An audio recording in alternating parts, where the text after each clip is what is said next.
recently you did a workshop with Jeff Howell from Worldwide Radio and on how to interpret your scripts. I don't think there's anything more difficult than getting a piece of paper or on your screen saying, okay, we want this. Like, for instance, I got one today. I get to send this one to Mark Cashman we're looking for a muse.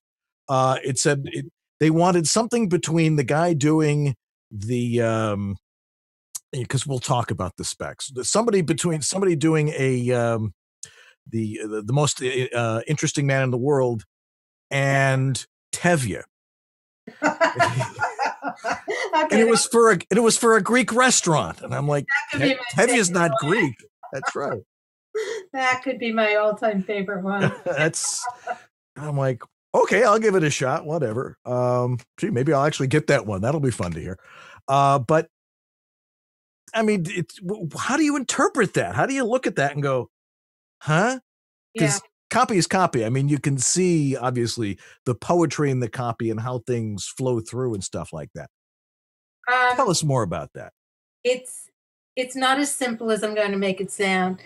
We did an exercise at the beginning of the evening, handed out worksheets, and it was really about you digging deep and being honest with yourself, which they were able to do because nobody else saw these workshops, not even Jeff or me. And it was, what does your voice sound like? What characters do you have? What is your age range? Are you male, female? Can you do either?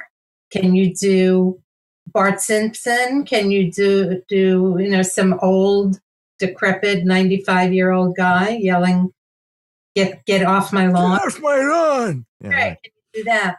It was taking a really hard, cold look at your own abilities and recognizing and coming to the truth that you can't do everything.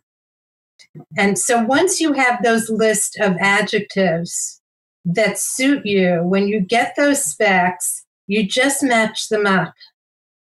Now, the specs you read were, what I would do is just say, if I was auditioning for that, I would just toss them. There was nothing there to sink your teeth into. So, or if you had more time, you could do the same analysis for each of those characters and find out which of those adjectives match up to your own adjectives. If I've seen specs where they list 10, 12 descriptive words, you can't match them all. Find 3. Right. And do that. And then for your second take, find a different 3. Oh, that's a good point. Yeah.